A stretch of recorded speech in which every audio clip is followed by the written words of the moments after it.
Are you really our father? The question came from a small voice, clear and unafraid, cutting through the cold November air like a knife through silk. Raymond Coulter stood frozen on the steps of his Connecticut estate, his hand still gripping the iron railing as if it were the only thing keeping him upright. Before him stood two identical girls, perhaps 6 years old, with grey-green eyes that he recognized immediately. He recognized them because he saw those same eyes every morning in his bathroom mirror. "Mama said you did not know about us." The second girl spoke now, her voice carrying a hint of challenge that seemed impossible in someone so young. "She said you were too busy becoming important." Behind the children, a woman descended the steps of a Gulfstream jet that had landed on his private airstrip without warning, without permission, without any explanation that his security team could provide. She moved with the unhurried grace of someone who no longer needed to rush for anyone. Raymond tried to speak. His lips parted, but no sound emerged. 26 years of building an empire, of controlling boardrooms and commanding respect from senators and kings, and now he could not form a single word in front of two small girls and the woman he had once promised to love forever. "Hello, Raymond." Vivian's voice was calm, almost gentle, as she came to stand behind her daughters. "I believe we have some introductions to make. Welcome back to another powerful story, my beloved listeners. Kindly tell me where you are watching from and what time it is where you are at.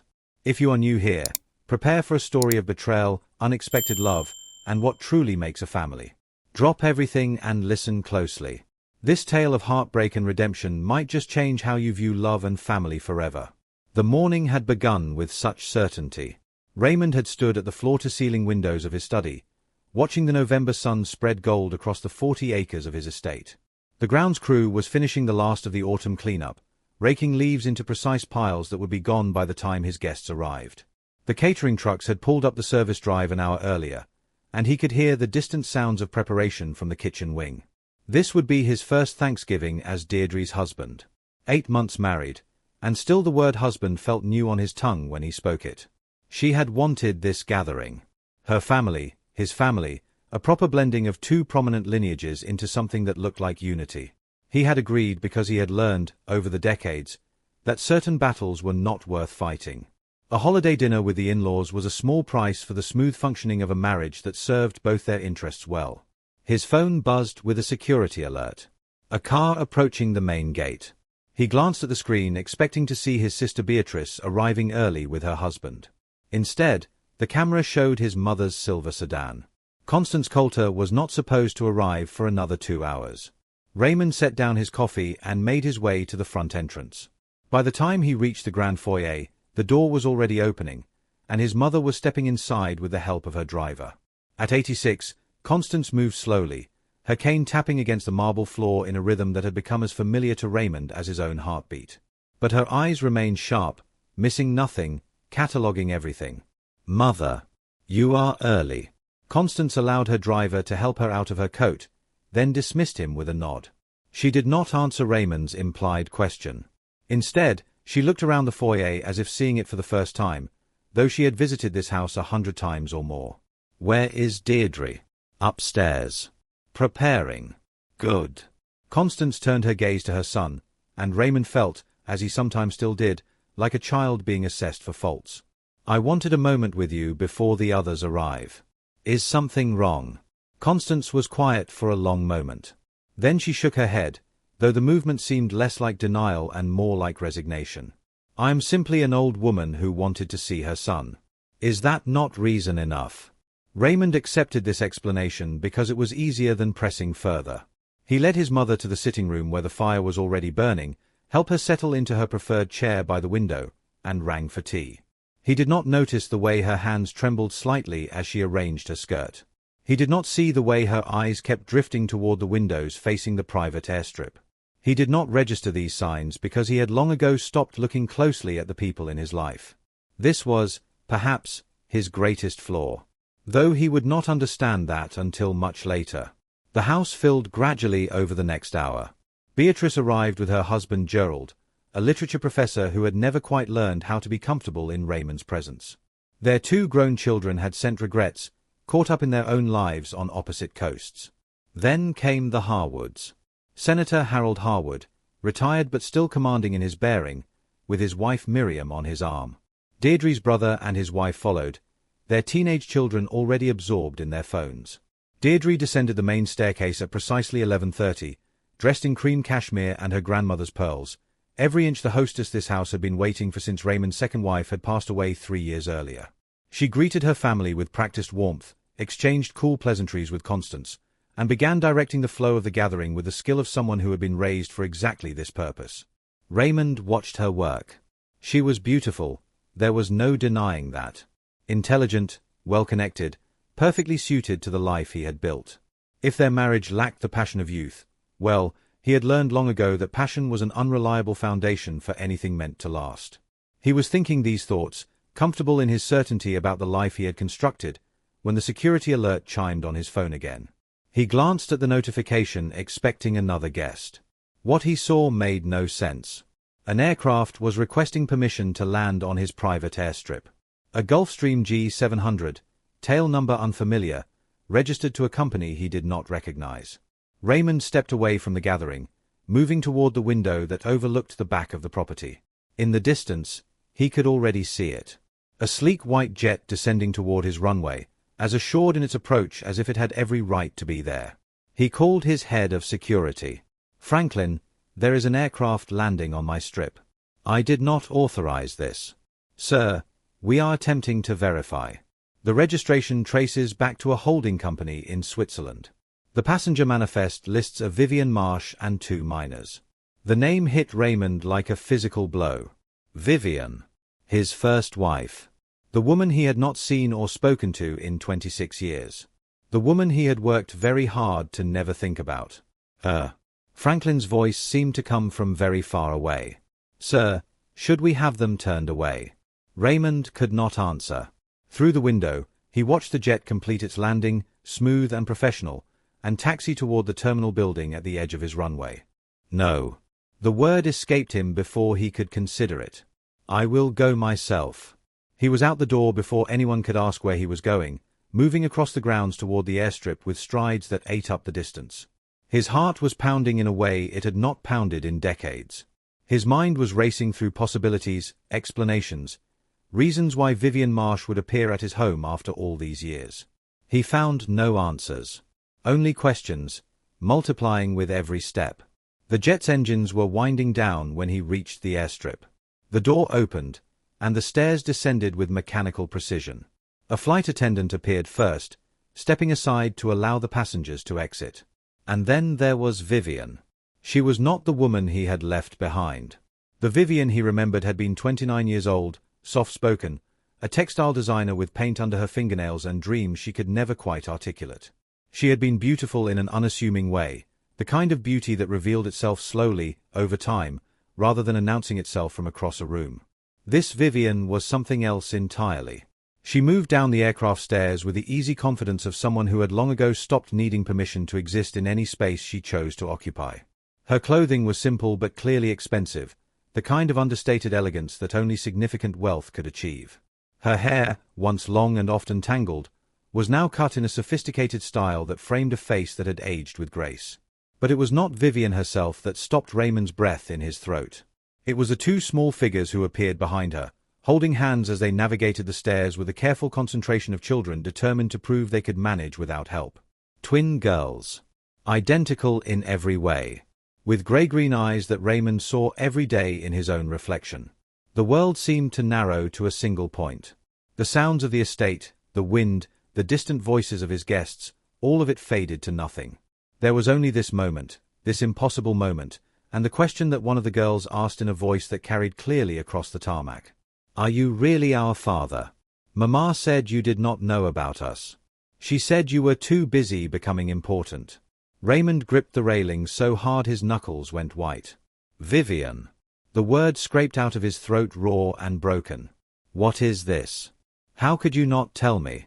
Her response was not what he expected. She did not shout, did not accuse, did not break down into the tears he might have anticipated from the woman he once knew. Instead, she simply looked at him with an expression he could not read. "I tried to tell you, Raymond."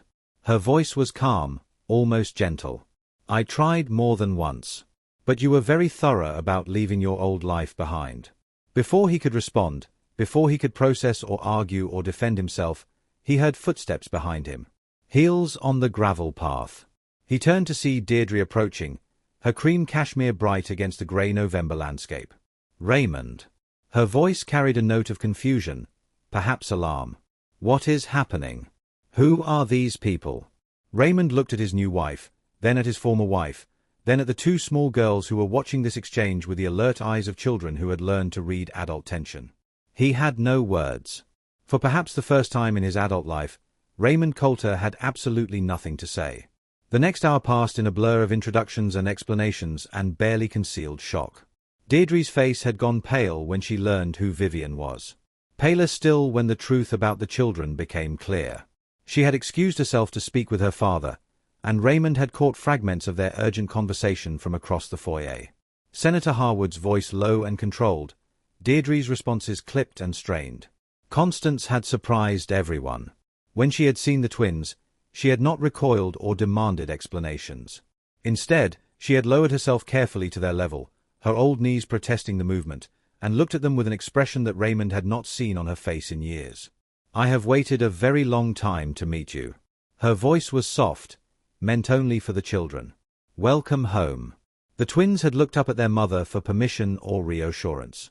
Vivian had nodded slightly, and something in her expression had tightened when she heard Constance's words. Waited, Vivian repeated later, when she and Raymond were finally alone in his study. Your mother said she has been waiting. Raymond stood behind his desk, the massive mahogany expanse a barrier between him and this woman who had upended everything. He did not sit because sitting would feel too casual, too comfortable, when nothing about this situation was comfortable. I do not understand it either. He ran a hand through his hair, a nervous gesture he thought he had outgrown decades ago. She never said anything to me. I had no idea she even knew you were pregnant. Vivian studied him for a long moment.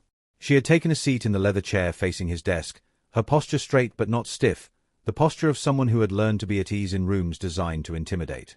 I tried to tell you, Raymond. Her voice remained calm, almost unbearably calm.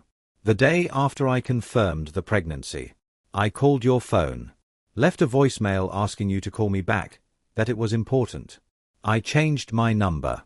The realization sickened him even as he spoke it. The board insisted on secure lines after I took over as CEO. I never checked the old voicemail. I just cancelled the account. How convenient. It is the truth, Vivian. His voice cracked on her name. I would never have abandoned my own children if I had known. Vivian was quiet for a moment. Then she reached into her handbag and withdrew a folded piece of paper, yellowed with age. I also sent you an email.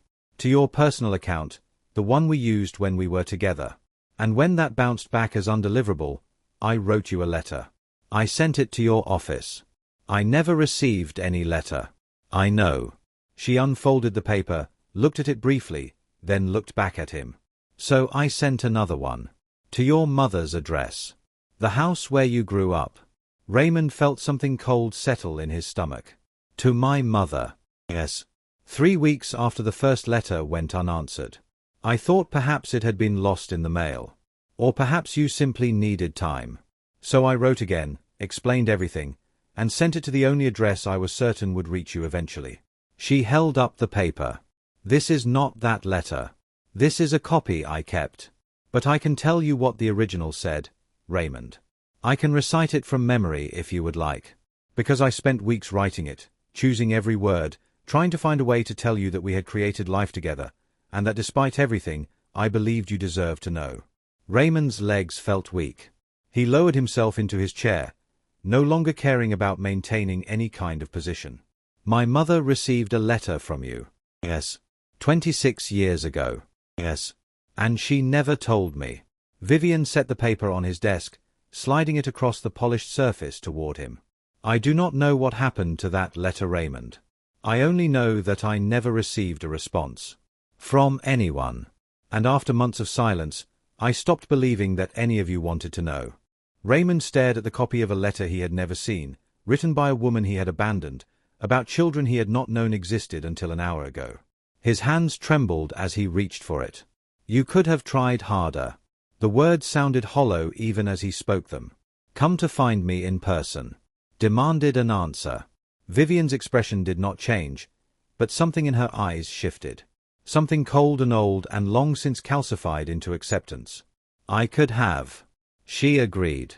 I could have spent my pregnancy chasing a man who had made it very clear he did not want me. I could have forced my way past your security, demanded meetings you did not want to take, begged for acknowledgement from someone who had told me, in his last words to me, that I was holding him back from his potential. She paused, letting the memories settle between them. But I had already given you everything I had, Raymond. My love, my trust, my belief in who you could become. And you had made your choice. I was not going to sacrifice my dignity too.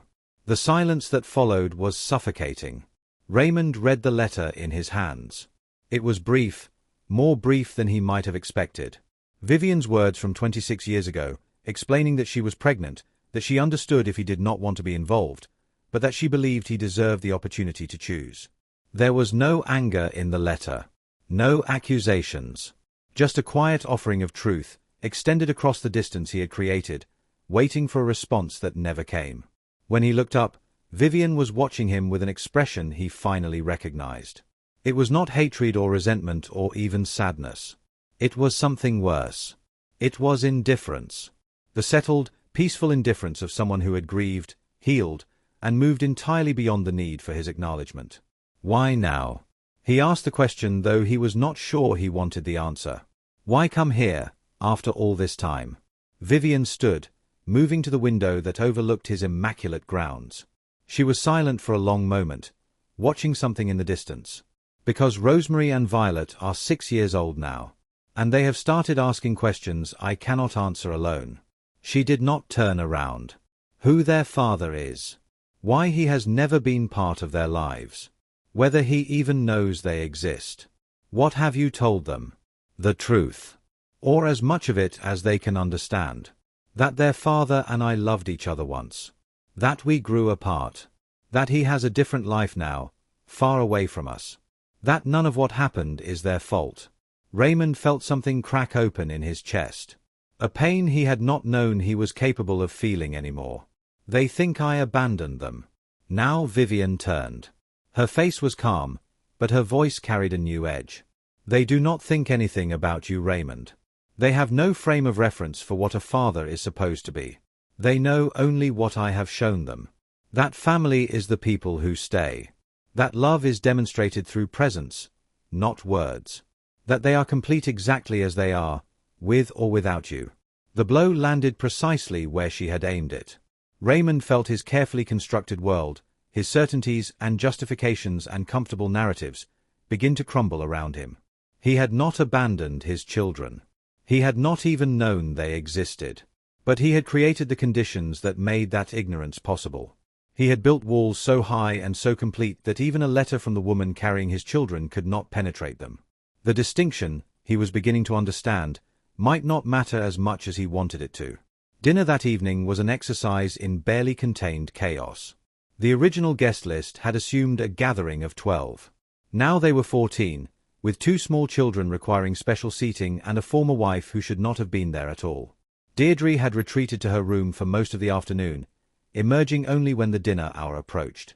Her father had taken up residence in the library, nursing a bourbon and making phone calls that Raymond suspected were to lawyers. The rest of the Harwood contingent clustered in the formal sitting room, their conversation too quiet to be anything other than strategic. Constance had appointed herself guardian of the twins, leading them on a tour of the house that Raymond suspected was as much about escaping the adult tension as it was about entertaining the children. Beatrice had pulled Raymond aside just before dinner. I do not know what is happening. Her voice was low, urgent. But those girls are clearly yours. Anyone with eyes can see it. What are you going to do? Raymond had no answer.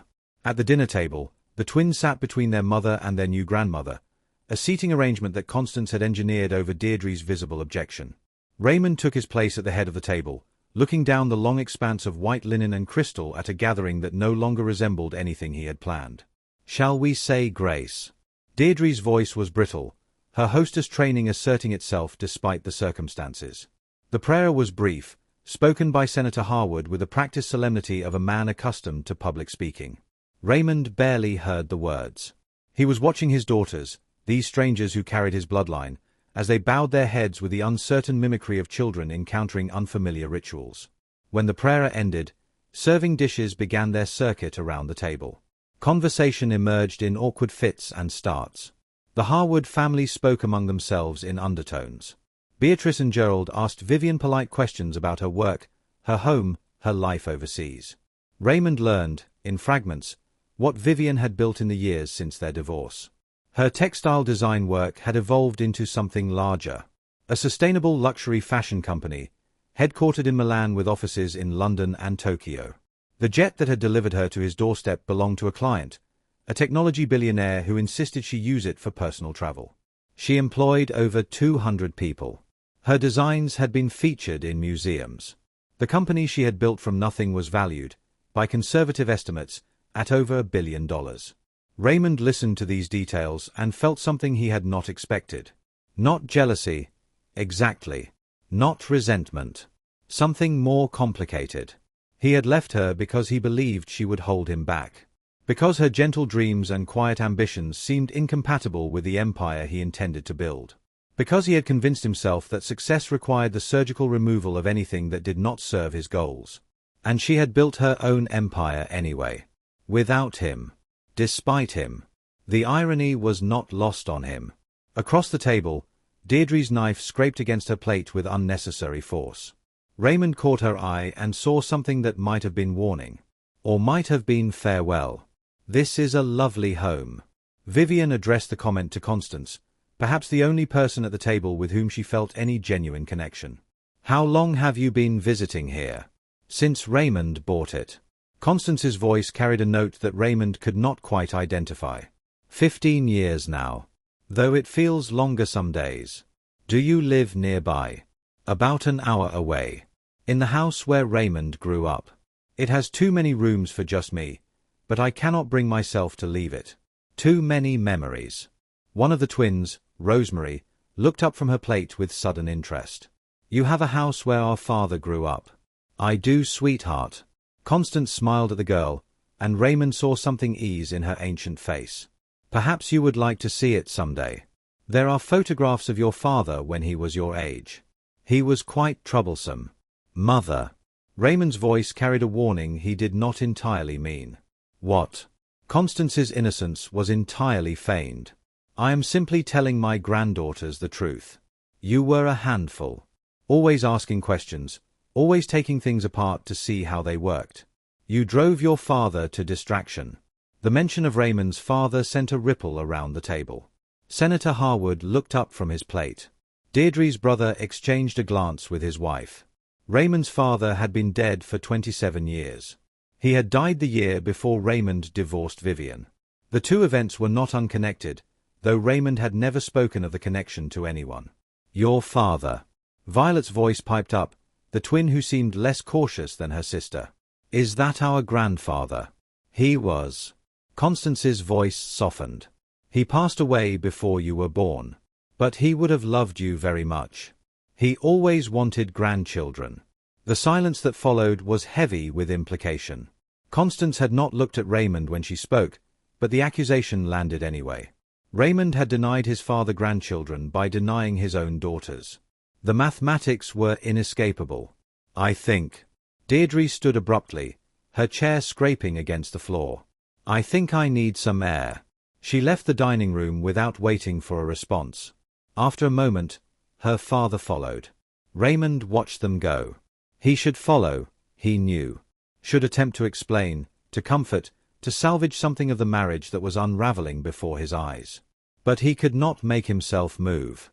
Because across the table, his 6-year-old daughter was looking at him with grey-green eyes that held a question she was too young to ask directly but that he understood anyway. "Why were you not there? Why did you leave us? Why did we have to come to you?" He had no answer. So he sat in silence, surrounded by the wreckage of lives he had never intended to damage but had damaged anyway. Later that night, after the dinner plates had been cleared and most of the guests had retreated to various corners of the house, Raymond found his mother in the conservatory. She sat in a wicker chair facing the glass walls, looking out at gardens illuminated only by moonlight. Her cane rested against her knee. Her hands, folded in her lap, trembled slightly. "Mother." Constance did not turn. "Sit down, Raymond." He took the chair beside her. For a long moment, neither of them spoke. The silence between them was thick with years of things unsaid. "You knew." Raymond finally broke the quiet. "You knew about the pregnancy. About the letter." Constance continued looking out at the darkness. "Yes." "How long?" "Since she wrote to me. 26 years ago." The confirmation hit Raymond like a physical blow, even though he had already suspected it. He leaned forward, elbows on knees, and pressed his hands against his face. "Why?" The word emerged broken. "Why did you never tell me?" Constance was quiet for so long that Raymond wondered if she intended to answer at all. When she finally spoke, her voice was tired. So tired. "You had just remarried." Her words were measured, careful. "Patricia was lovely, elegant. The kind of wife your ambitions required. When the letter arrived, I brought it to your house. I intended to give it to you directly. What happened? Patricia found me first. We talked about it together. She was the one who decided you should not see it. Patricia, Raymond's second wife. Dead now 3 years, taken by cancer that had moved too fast to fight. You let my wife decide. I was complicit." Constance acknowledged. "I will not pretend otherwise." Patricia made compelling arguments. That the information would only derail your life. That Vivian had waited too long to tell you. That if she had truly wanted you to know, she would have found a way before the baby was born. But she had tried. Raymond's voice cracked. She tried multiple times. I was the one who made myself unreachable. I know that now. Constance finally turned to look at her son. Her eyes were wet in the moonlight. I should have known it then. I should have pushed harder. I should have trusted Vivian instead of protecting you from information you had every right to receive. Raymond sat back. His mind was struggling to process this revelation.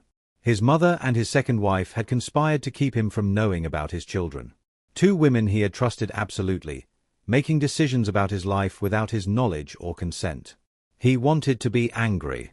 He could feel the anger there, waiting. But beneath it was something else. A terrible understanding that was beginning to take shape. Would it have mattered? He asked the question before he could stop himself. If you had given me the letter, if I had known from the beginning, would I have done anything differently? Constance did not answer immediately. She looked at her son with the clear-eyed assessment of a woman who had known him his entire life. I do not know. Her honesty was brutal. You were so focused on building the company, on proving yourself after your father's death. I watched you cut away everything that did not serve that goal. Your friends, your hobbies, your joy. Vivian was simply the first thing you sacrificed. I am not certain she would have been the last. The words settled over Raymond like a shroud. She was right. He knew she was right. In the year after his father's death, he had become something relentless. A machine designed for acquisition and growth. He had told himself it was necessary. That his father's legacy demanded nothing less than total commitment. But the truth was simpler and more damning. He had used his father's death as an excuse to become someone his father would not have recognized. Someone who could leave behind a pregnant wife without looking back. Someone who could build an empire on the foundation of everything he had destroyed. I have to tell Vivian. Raymond's voice was hollow. About the letter. About Patricia. About all of it. Yes. Constance agreed. You do. She has built her own life, Mother. An extraordinary life. She does not need me anymore. She does not need any of this. No. Constance reached over and took her son's hand. Her grip was frail but determined. She does not need you. But those girls are still young enough to wonder. They deserve to know why their father was absent. Even if the truth is complicated. Even if it does not excuse anything. Raymond looked at their joined hands. His mother's skin was paper-thin, mapped with veins and age spots. The hand that had held his when he was a child. The hand that had kept secrets that changed the course of lives. Can you forgive me? Constance asked quietly. Raymond could not answer. He did not know if forgiveness was even possible for something this large. He only knew that his mother was old and tired, and had been carrying this weight for longer than his daughters had been alive. He squeezed her hand gently and said nothing. Some things were beyond words. The next morning dawned grey and cold. Raymond had not slept. He had spent the night in his study, staring at the copy of Vivian's letter, reading her careful words over and over until he had them memorized. He had also made phone calls to his lawyers to set up conversations about legal acknowledgement of paternity, to his accountant to begin discussing trust funds and provisions, to his assistant to clear his schedule for the next 2 weeks. These were the actions he knew how to take. Practical steps. Financial arrangements. The machinery of responsibility. But they felt hollow, because no amount of money or legal paperwork could recover the years he had lost. The first steps, the first words, the first days of school. The nightmares he had not been there to soothe. The questions he had not been there to answer. His daughters were 6 years old. They had complete lives, complete personalities, complete histories that did not include him. He was not their father in any meaningful sense. He was merely the biological source of their existence. A stranger with a familiar face. The knock on his study door came just after 7. "Come in." It was Vivian. She had dressed simply again, in dark trousers and a cashmere sweater that matched her eyes. She looked tired, though not nearly as tired as he felt. "The girls are still sleeping," she said by way of greeting. "I thought we should talk before they wake." Raymond gestured to the chair across from his desk.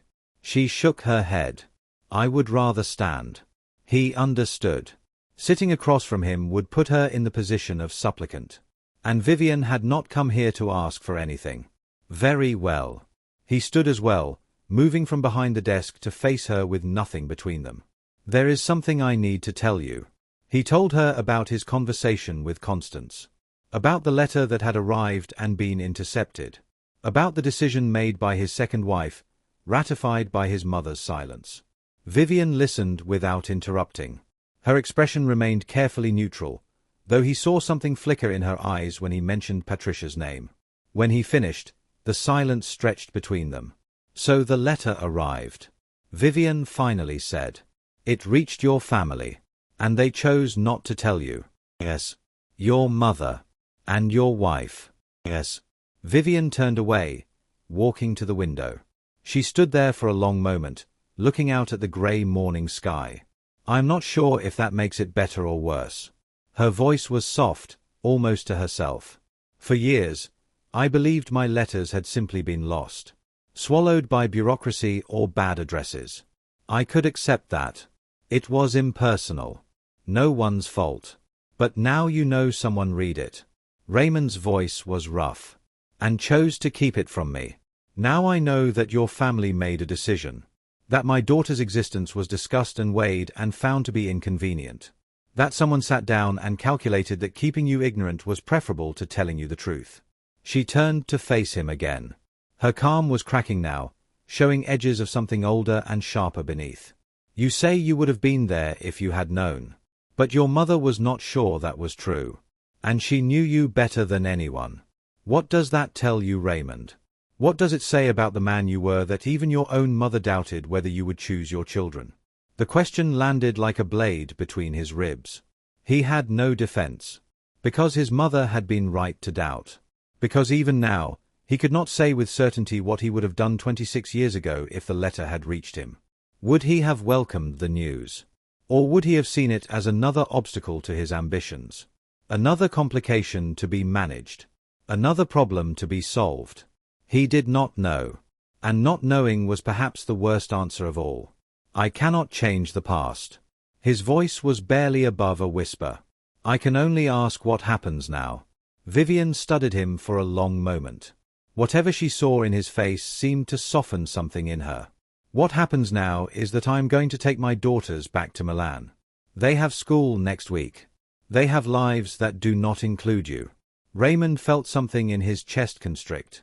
"But, let me finish." Vivian held up a hand. "I am also going to give you an opportunity. We are opening a New York office in the spring. The girls and I will relocate here next summer. When that happens, if you want to be part of their lives, you will have a chance to try. Raymond felt a surge of hope, immediately tempered by her next words. But I will not force them to accept you. And I will not pretend that you can simply step into the role of father after 6 years of absence. You will have to earn their trust. Slowly. Consistently. Through presence, not promises. I understand. Do you? Vivian's eyes were steady on his. Because this is not a negotiation, Raymond. I am not asking for custody arrangements or child support or any of the things your lawyers are probably already preparing. I have provided for my daughters entirely on my own. I do not need your money. I do not need your name. The only thing you have to offer them is yourself. Your time. Your attention. Your willingness to show up and keep showing up even when it is difficult. Raymond nodded slowly. He understood what she was saying. She was offering him a chance, but it was entirely conditional. One chance to prove himself worthy of knowing his own children. It was more than he deserved. Thank you. The words seemed inadequate, but they were all he had. Vivian moved toward the door. Paused with her hand on the handle. One more thing. She did not turn around. Your wife left last night. Did you know? Raymond had not known. He had been so lost in his own revelations that he had not noticed Deirdre's absence. I see. Was all he could say. You might want to address that. Vivian's voice was neutral. Whatever happens between us, you have a marriage to consider. I did not come here to destroy your life, Raymond. I came to give my daughters a chance to know where they came from. She opened the door and stepped through it. Then stopped one final time. When I met you, she said quietly, you were the kindest man I had ever known. I do not know what happened to that person. But if any part of him still exists, my daughters deserve to meet him. Then she was gone. And Raymond was left alone with the weight of everything he had built and everything he had lost. The house emptied over the following hours. The Harwoods departed first, their town car pulling away down the long drive before Raymond even knew they were leaving. Senator Harwood had not spoken to him directly since dinner. Deirdre had not returned. Beatrice and Gerald left next, with promises to call that Raymond suspected would not be kept soon. His sister hugged him at the door with unusual fierceness. Those girls are family, she said quietly. Whatever else happens, do not forget that. He would not forget. He was beginning to understand that he would never forget anything about these past 24 hours. Vivian and the twins were the last to go. The Gulfstream was fueled and waiting, its engines a distant hum that carried through the still morning air. Raymond walked with them to the airstrip. Constance had already said her goodbyes inside, too frail to make the walk across the grounds. She had held each of the twins in turn, pressing kisses to their foreheads, extracting promises that they would return soon. At the foot of the aircraft stairs, Rosemary turned to look at Raymond with those grey-green eyes that would haunt his dreams for months to come. Grandmother says you have photographs. Of when you were little. Her voice was serious, curious. Can you send some to us? Raymond felt his throat tighten. Yes. Yes, of course I can. Good. Rosemary nodded solemnly. I want to know what you looked like. So I can tell if I look like you. You do. The words came out rougher than he intended. You look very much like me.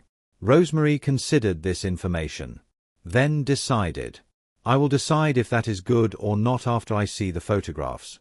Despite everything, Raymond felt something that might have been the beginning of a smile. That seems fair. Violet stepped forward then, her posture protective, positioning herself slightly in front of her sister. Mama says you might be in New York when we move there.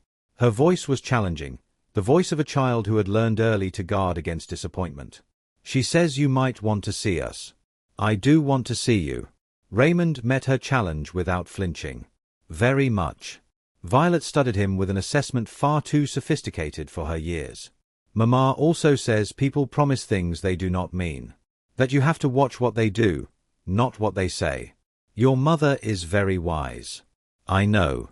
Violet's chin lifted. So I am going to watch you. And I will decide if you are someone worth knowing. The words, from a 6-year-old, carried more weight than any board resolution or contract negotiation Raymond had ever faced. I understand. He said. I hope I can prove myself. Violet gave a single, sharp nod. Then she took her sister's hand and led her up the stairs into the aircraft. Vivian lingered a moment longer. They are protective of each other, she said. They have had to be. I am sorry.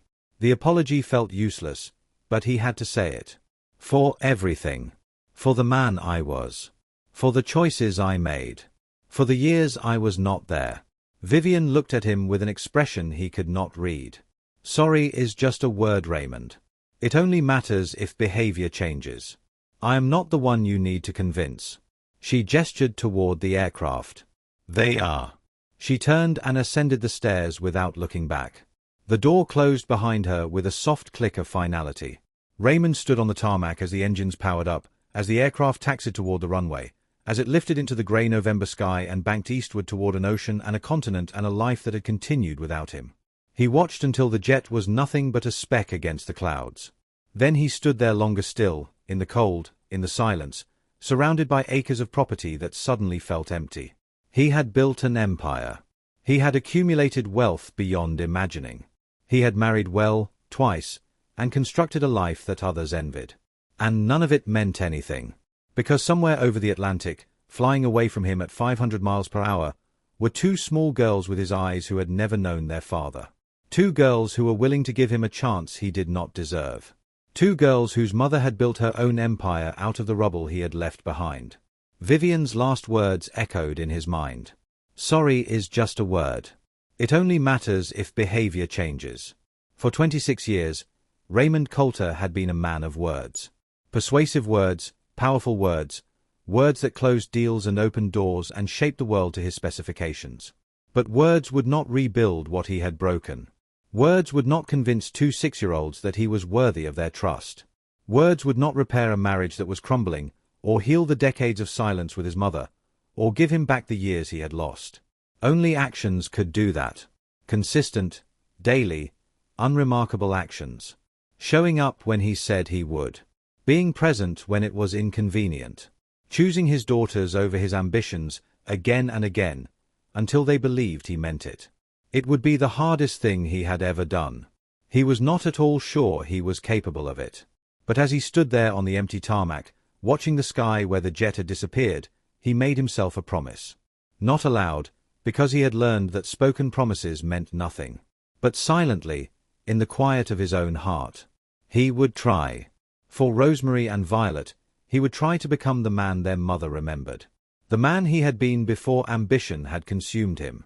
The man his father had raised him to be, before fear and grief had twisted him into something unrecognizable.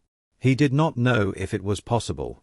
But for the first time in decades, Raymond Coulter wanted to find out. The cold wind bit at his face as he turned and began the long walk back to his empty house. Behind him, the sky was grey and endless. Ahead, the stone walls of his estate rose against the horizon, beautiful and hollow. Inside, somewhere, his mother was waiting. She had kept a secret that had cost him everything. But she had also given him the truth, finally, when it mattered most. And now there was a letter he needed to find. A letter written 26 years ago by a woman who had loved him. A letter that had been hidden away by someone who thought she was protecting him. Raymond did not know what he would find when he read it. He only knew that he owed it to his daughters to understand the full truth of why he had not been there. Every detail. Every decision. Every moment that had led to this impossible present. Somewhere in his mother's house, in a box or a drawer or a forgotten corner, that letter was waiting. And whatever it contained, however much it hurt, Raymond was finally ready to face it. The answers were out there. He just had to find them. The billionaire CEO summoned his ex-wife to his post-wedding Thanksgiving. She arrived in a $500 million jet with twin girls he never knew existed. Part 2. The letter was in a hat box. Raymond found it 3 days after Thanksgiving, in his mother's house, in the attic room that had once belonged to his father. Constance had directed him there with a single sentence and then retreated to her bedroom, unwilling or unable to witness what came next. The hat box was pale blue, faded with age, tucked behind a trunk of his father's old engineering drawings. Inside, beneath tissue paper that crumbled at his touch, was a collection of items that made no immediate sense. A pressed flower. A photograph of a woman Raymond did not recognize. A bundle of letters tied with kitchen string. And there, at the bottom, a single envelope addressed in handwriting he knew as well as his own. Vivian's handwriting. Careful and elegant, the penmanship of someone who had studied calligraphy as a child and never quite abandoned it. The envelope had been opened. The letter inside had been read, refolded, and preserved with the same care one might give to evidence of a crime. Raymond's hands trembled as he withdrew the single page. Dear Raymond, I have written this letter many times. Each version seems inadequate, but I am running out of time to find perfect words, so I will use honest ones instead. I am pregnant. The doctor confirmed it last week. Twins, he says, though it is early to be certain. They are due in June. I know this news comes at a difficult time. I know you are struggling with the company and your father's death and everything that has changed. I know you told me that you needed to focus, that our marriage was not working, that we wanted different things from life. Maybe you were right about all of that. Maybe we did want different things. But these children did not choose their timing, and neither did I. I am not writing to ask you for anything. I am not writing to change your mind about us, or to make demands, or to complicate the new life you are building. I am writing only because I believe you have the right to know. If you want to be part of their lives, I would welcome that. If you do not, I will respect your choice and raise them on my own. Either way, I will not speak badly of you to them. They will know only that their father is a complicated man who faced difficult decisions. Please respond when you can. Even if the answer is no, I would rather know than wonder. I hope you find whatever you are looking for, Raymond. I hope the life you are building brings you the peace that ours could not. With love, still, despite everything. Vivian. Raymond read the letter 3 times. Then he sat down on the dusty floor of his father's attic room and wept. He wept for the children he had never known. For the woman who had loved him enough to offer him a choice even after he had discarded her. For the version of himself that might have existed if he had received this letter when it was written. He wept for 26 years of silence. For holidays and birthdays and ordinary days that had passed without him. For first steps he had not witnessed and first words he had not heard and 1,000 small moments that made up the fabric of fatherhood. He wept until there was nothing left. Until he was empty and hollowed out and raw. And then, slowly, he began to understand what he had to do. The call to Deirdre came that evening. She answered on the 4th ring, her voice cool and distant. Raymond. We need to talk. I'm not sure there is anything left to say. Raymond closed his eyes. He was sitting in his childhood bedroom, surrounded by remnants of a person he barely remembered being. Model airplanes on the shelves. Trophies from swimming competitions. A poster of a rock band that had broken up before he finished college. There is a great deal left to say. He replied. But I do not think I can say it over the phone. Will you meet with me? The silence stretched so long that he thought she had hung up. My father thinks I should file for divorce. Deirdre finally said. He has already contacted attorneys. I see. He says the prenuptial agreement is ironclad. That I will receive exactly what was specified, nothing more. He is concerned that your newly discovered children will complicate my inheritance rights. Raymond felt something cold settle in his stomach. Is that what concerns you? The money. Do not be condescending. Deirdre's voice sharpened. I married you believing I knew who you were.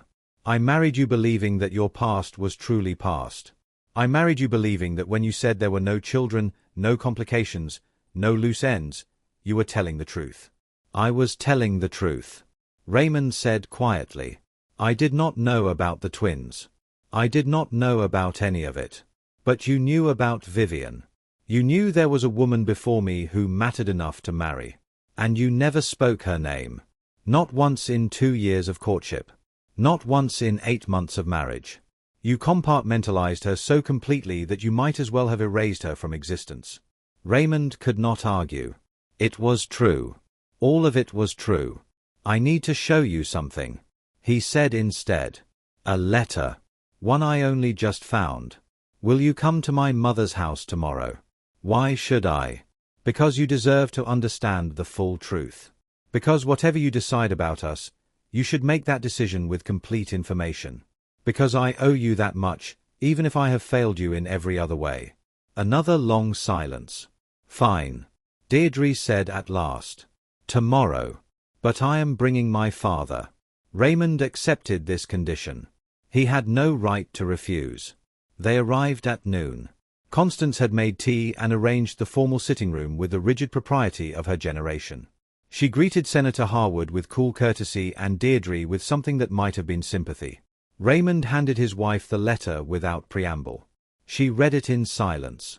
Her father read it over her shoulder. When they finished, neither spoke for a long moment. Your second wife, Deirdre finally said. Patricia. She knew about this. She made the decision to keep it from me. Raymond confirmed. With my mother's knowledge. Senator Harwood's expression had shifted during the reading. The hostility had not disappeared, but it had been joined by something more complicated. This does not excuse anything, he said. But it does explain certain things. Deirdre looked up from the letter. Her eyes were wet, though no tears had fallen. She loved you. Her voice was wondering. This woman who you left, who you abandoned, who you never spoke of. She loved you enough to offer you a choice. To promise she would not poison your children against you. Yes. And you never knew. No. Deirdre handed the letter back to Raymond. Her movements were careful, controlled, the movements of someone holding themselves together by force of will. I need time, she said. I need to think about what this means. I understand. She stood. Her father stood with her. At the door of the sitting room, Deirdre paused and looked back. I do not know if I can forgive you, Raymond. Not for the children. That was not your fault. But for the silence. For the way you erased your past so completely that you erased a part of yourself.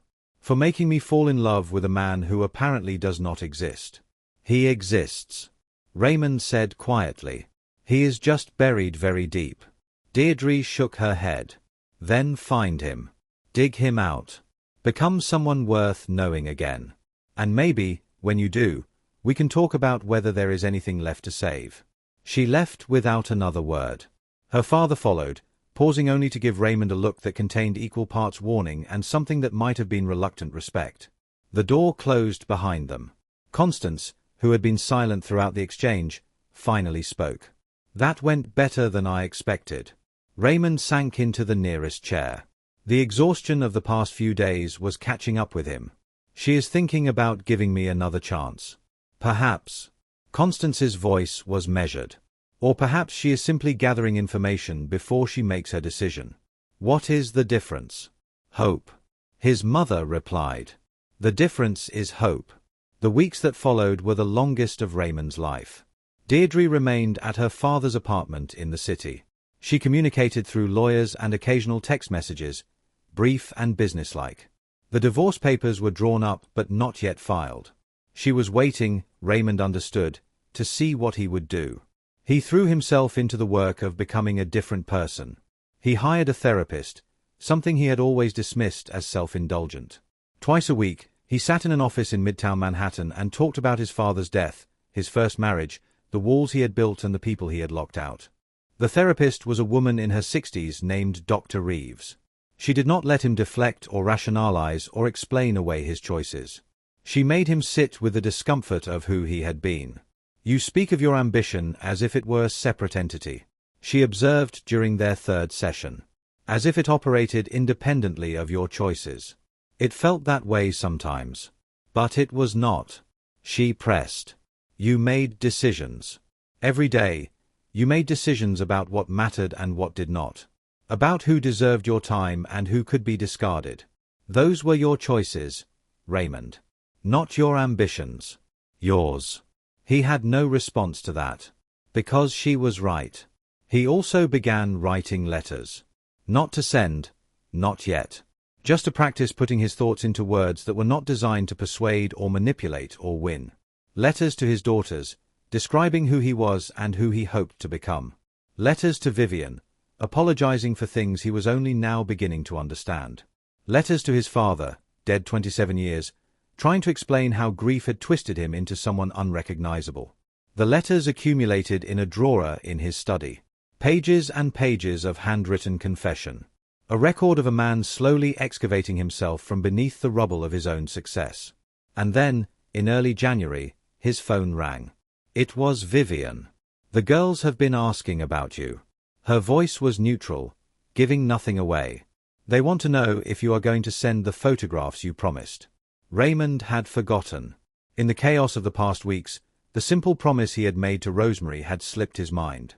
"I am sorry," he said immediately. "I will send them today." Vivian was quiet for a moment. Then, unexpectedly, she said something else. "They made you a Christmas card. They wanted me to mail it, but I thought perhaps you would rather have it delivered in person." Raymond's heart stopped. "In person. I'm coming to New York next week. Business meetings for the new office. The girls wanted to come, but I told them it was not the right time.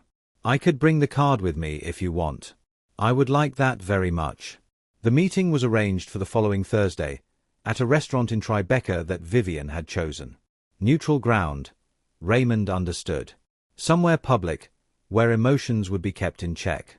He arrived early, sat at a corner table, ordered water and waited. Vivian walked in precisely on time. She was dressed for business, a dark suit that probably cost more than most people's monthly rent. But her face, when she sat across from him, was the same face he had known 3 decades ago. Older, yes. More guarded, but fundamentally unchanged. She placed an envelope on the table between them. Raymond could see the edges of construction paper inside, the glitter of stickers. They worked on it for 2 weeks. Vivian said. Could not agree on the design. Rosemary wanted sophisticated. Violet wanted sparkles. They compromised. Raymond opened the envelope with hands that were not entirely steady. Inside was a card made from folded red construction paper. On the front, in careful letters, was written Happy Holidays from Rosemary and Violet. The letters were decorated with a chaotic combination of elegant swirls, clearly Rosemary, and abundant glitter, clearly Violet. Inside, each girl had written a message. Rosemary's was brief and formal. Dear Raymond, we hope you have a nice holiday. Grandmother sent us pictures of you when you were young. You had funny hair. We look forward to meeting you properly in the summer. Sincerely, Rosemary. Violet's was more direct. Hi. Mama says you might visit us. That would be okay, I guess. Rosemary says I should be polite, so I will say thank you for the train set you sent. It is very cool. I built a whole city. Bye. Violet. Raymond stared at the card for a long time. I sent them a train set. Your assistant coordinated with mine. Vivian confirmed. A model railroad set from a specialty shop in Connecticut. Apparently you remembered that they liked trains. Raymond did remember. The evening in his game room, when they had been entranced by his father's model railroad. The way their faces had lit up at the tiny town, the moving trains, the miniature world. He had given instructions to his assistant. Had authorized the purchase, arranged the shipping, signed the card. But he had not written it himself. Had not chosen the specific set or added any personal note beyond the standard holiday greeting. It was the act of a man who wanted to do the right thing but did not know how. I should have written to them myself. He said quietly. I should have called. I should have done more. Yes.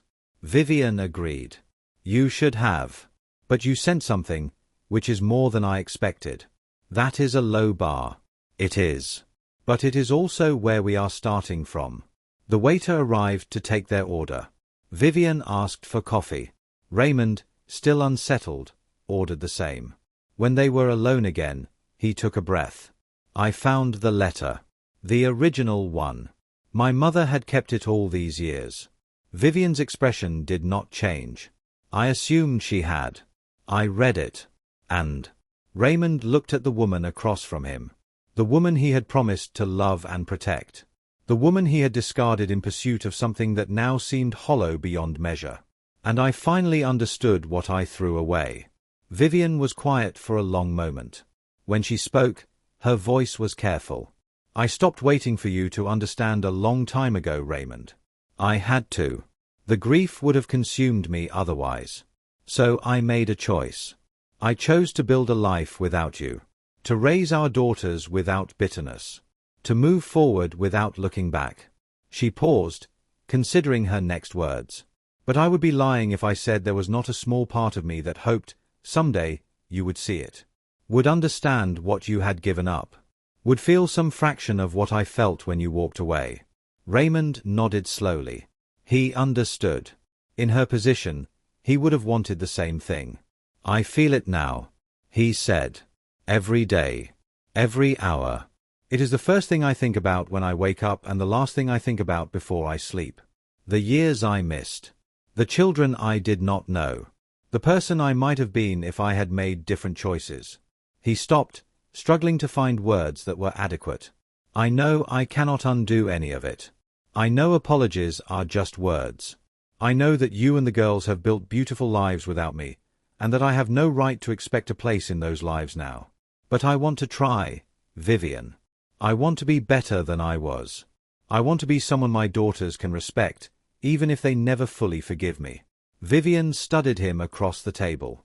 Her eyes, those brown eyes he had once known better than his own, searched his face for something. You have been seeing a therapist. It was not a question. Raymond wondered how she knew, then decided it did not matter. Yes. Twice a week. And Deirdre. Still deciding. Raymond admitted.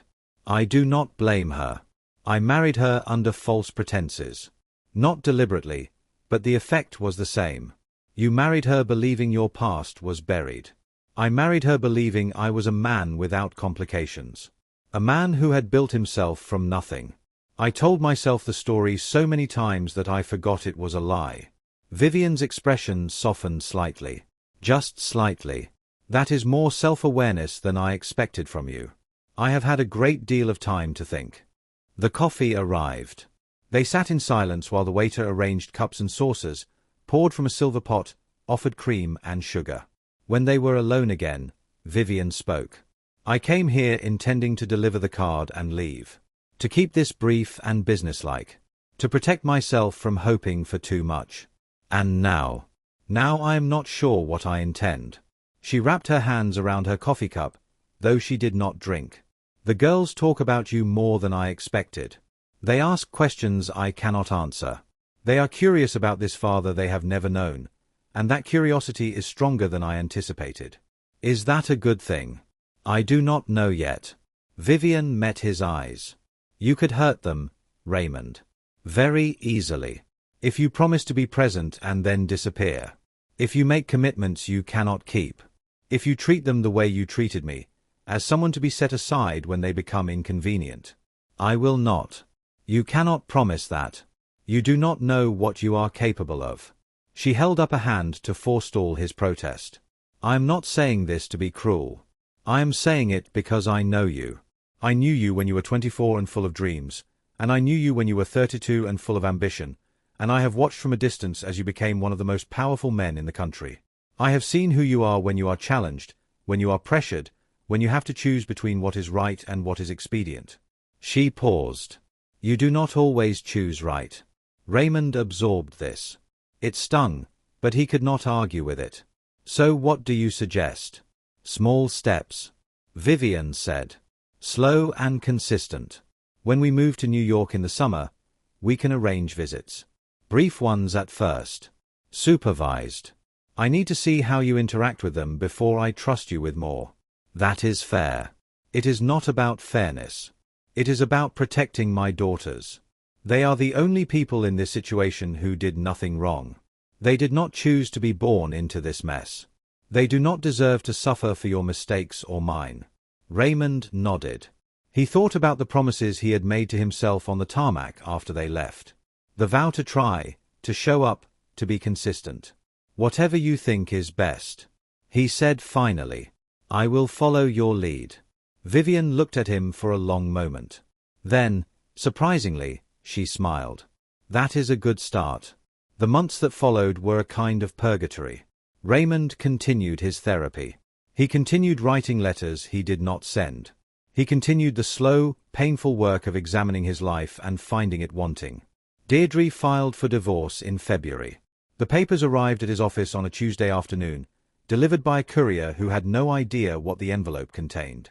Raymond read them in his study, alone, and felt something that was not quite grief and not quite relief. She had asked for nothing beyond what the prenuptial agreement specified. No additional claims, no complications, no public statements. A clean break, just as he had once given Vivian. The symmetry was not lost on him. He signed the papers without contesting anything. Had his lawyer return them the same day. The process, once initiated, moved with surprising speed. By April, he was single again. He called Deirdre once, after the divorce was finalized. She answered, and he thanked her for the years they had shared, for the grace with which she had handled an impossible situation. "You are welcome." Her voice was distant but not cold. "I hope you find what you are looking for, Raymond." "I genuinely do." "Do you think we could have worked?" he asked. "If the children had not appeared. If things had been different." Deirdre was quiet for a moment. "I think we had a very pleasant arrangement," she said finally. "And I think we both mistook that for something deeper than it was. Perhaps the children were just the catalyst. Perhaps the truth would have revealed itself eventually." It was not the answer he had hoped for, but it was honest. And honesty, he was learning, was more valuable than comfort. Spring came slowly to the northeast. Raymond watched the grounds of his Connecticut estate transform from brown to green, from bare branches to budding leaves. He spent more time there than he had in years, walking the property, sitting by the lake, trying to remember who he had been before the ambition had consumed him. He thought about his father often. Edward Coulter had been a builder. Not of empires, but of homes. He had run a modest construction company that built houses for ordinary families, and he had taken pride in every nail, every beam, every foundation he laid.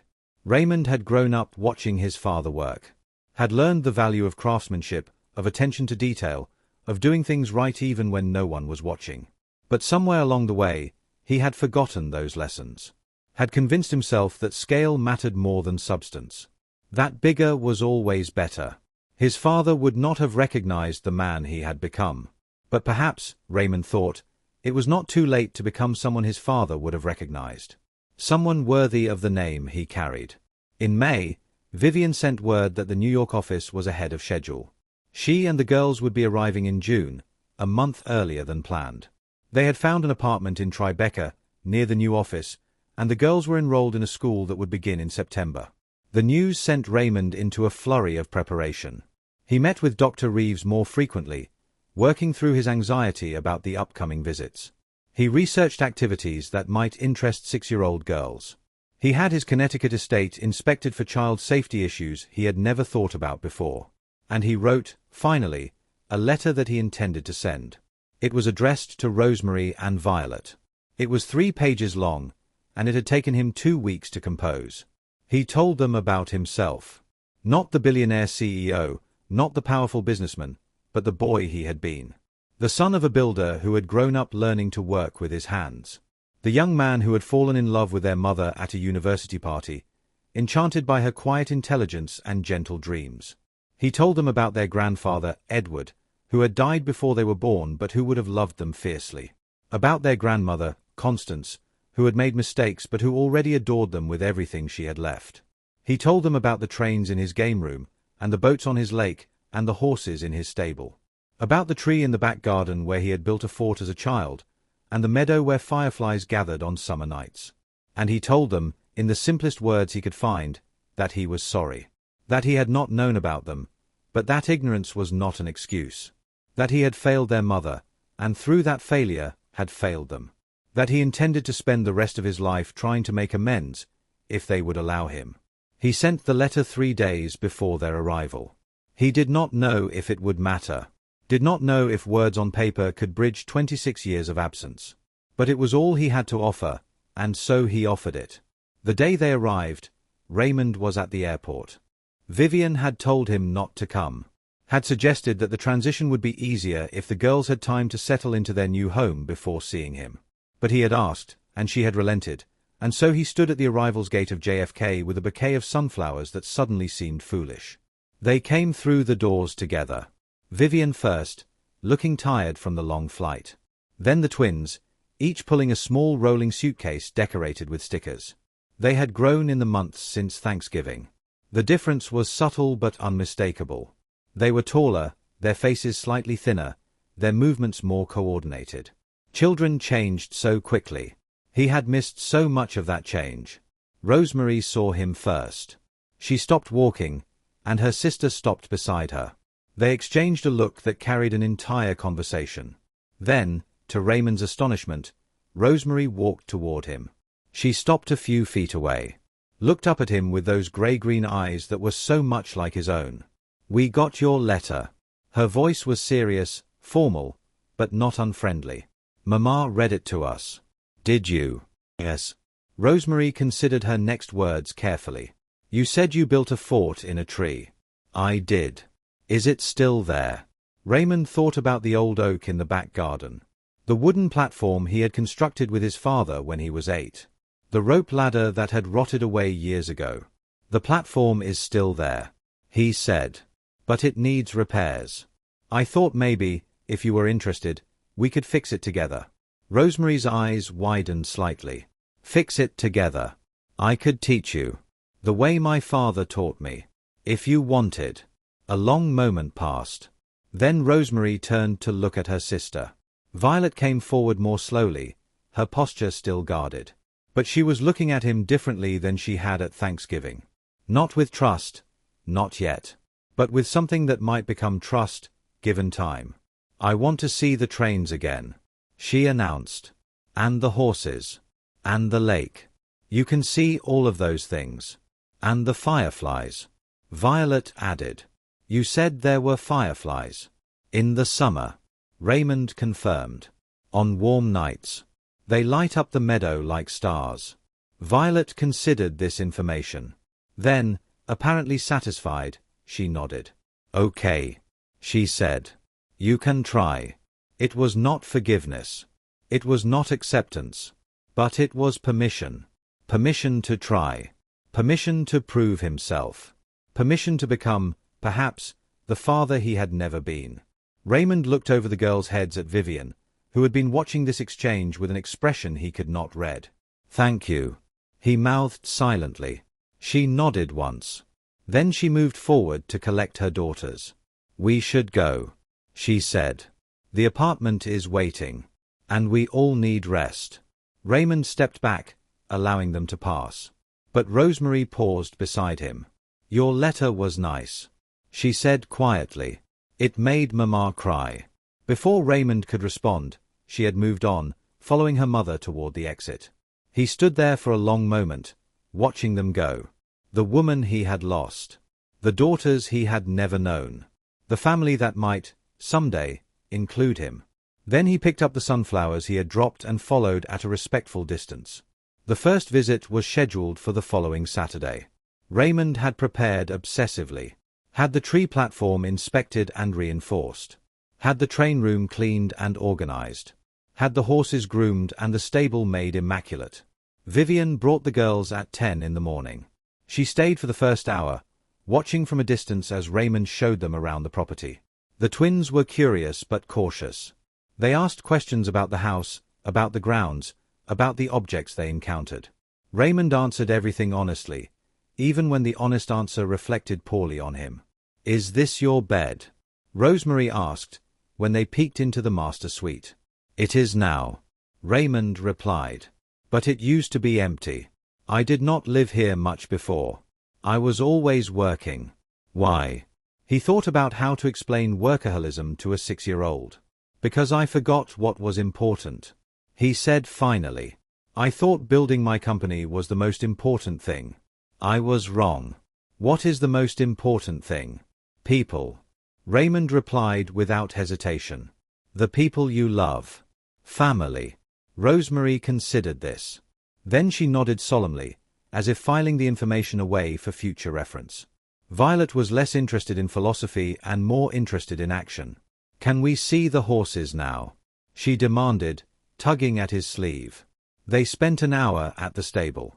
The girls were entranced by the animals, especially a gentle grey mare named Moonlight who seemed to take an immediate liking to Violet. "She is beautiful," Violet breathed, stroking the horse's nose with careful fingers. "Can I ride her?" "Someday," Raymond promised. "When you have had lessons and know how to be safe." Would you like to learn? Yes. Violet said immediately. And Rosemary too. I want to learn. Rosemary agreed. But not today. Today I want to see the fort. They climbed the hill to the old oak together. The platform was smaller than Raymond remembered, weathered but sturdy after the recent repairs. The girls circled the tree, examining it from every angle. How did you build it? Rosemary asked. My father helped me.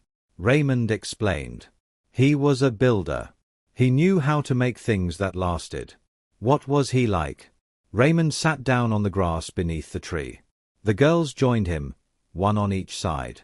He was kind. Raymond said slowly, remembering. Patient. He never raised his voice, even when I made mistakes. He taught me to work with my hands, to fix things instead of throwing them away. He paused. He died a long time ago. Before I met your mother. Sometimes I think that is when I started to change. When I started becoming someone he would not have recognized. Why? Rosemary asked. Because I was sad. And scared. And I did not know how to handle those feelings, so I buried them in work. I told myself that if I could just build something big enough, successful enough, the feelings would go away. Did they? No. Raymond admitted. They just got buried deeper. And everything I built was hollow because I was hollow. The girls were quiet, processing this. You are not hollow now, Violet said finally. Raymond looked at his daughter, this small fierce person who had existed for 6 years without him. I am trying not to be, he said. But it takes practice. Violet nodded as if this made perfect sense. Then practice, she said. We are here now. You can practice with us. It was the most generous thing anyone had ever said to him. The visits continued through the summer. Every Saturday, sometimes Sundays too, the girls came to Connecticut. They learned to ride horses, starting with gentle walks around the paddock and progressing to longer excursions on the trails. They helped repair the tree fort, learning to hammer nails and measure boards. They caught fireflies in the meadow on warm evenings, releasing them before bed so they could fly free. Slowly, incrementally, they became a family. Not the family they might have been if Raymond had made different choices. That family was lost forever, a ghost of possibility that haunted him in quiet moments. But a family nonetheless. Imperfect, complicated, still learning to navigate the waters of trust and forgiveness. And he told them about finding them again. About the shock and the grief and the hope. About how they had given him something to become, a reason to be better than he was. When he finished, there was silence from the platform above. Then a small voice. Rosemary's. That was a good story. Thank you. Will you tell us another one tomorrow? Raymond smiled in the darkness. I will tell you as many stories as you want. He promised. For as long as you want to hear them. Good. Violet said. Because we have a lot of time to make up for. It was true. They had years ahead of them. Years of stories, years of building, years of learning to be a family. Raymond sat beneath the tree his father had helped him climb, listening to his daughters whisper to each other in the fort he had built for a childhood he thought was lost forever. And for the first time in longer than he could remember, he felt at peace. Not because everything was perfect. It was not. There were still wounds that had not healed, relationships that remained uncertain, consequences that could not be undone. But because he was trying. Because he was present. Because he was, finally, becoming the man his father had raised him to be. The stars wheeled overhead. The November wind rustled the remaining leaves. From the platform above came the soft sounds of his daughters falling asleep, warm in their blankets, safe in their fort. Raymond stayed at the base of the tree all night. When dawn came, he was still there. Waiting. Ready to catch them if they fell. It was the least he could do. And it was everything. Above him, Rosemary stirred. Looked over the edge of the platform. Saw him there, exactly where she had left him. You stayed, she said, her voice thick with sleep. I did. Why? Raymond looked up at his daughter, silhouetted against the brightening sky. Because that is what fathers do, he said. They stay. Rosemary considered this for a long moment. Then she smiled. A real smile, without reservation or caution. "Okay," she said. "I believe you." She disappeared back into the fort. Raymond heard her waking her sister, heard them gathering their things, heard them descending the ladder. When they reached the ground, each girl took one of his hands. Together, the three of them walked back to the house where breakfast was waiting. Behind them, the sun rose over the Connecticut hills, gilding the world in gold. It was a new day, a new beginning, and Raymond Coulter, who had spent decades building an empire at the cost of everything that mattered, finally understood what he had been building toward all along. Not power, not wealth, not legacy, just this. A hand in each of his. Two small voices asking what was for breakfast. A future that was uncertain but full of possibility. He had spent his life accumulating things that could be counted. Now he had something that could not be measured. And it was worth more than everything he had ever built. The end.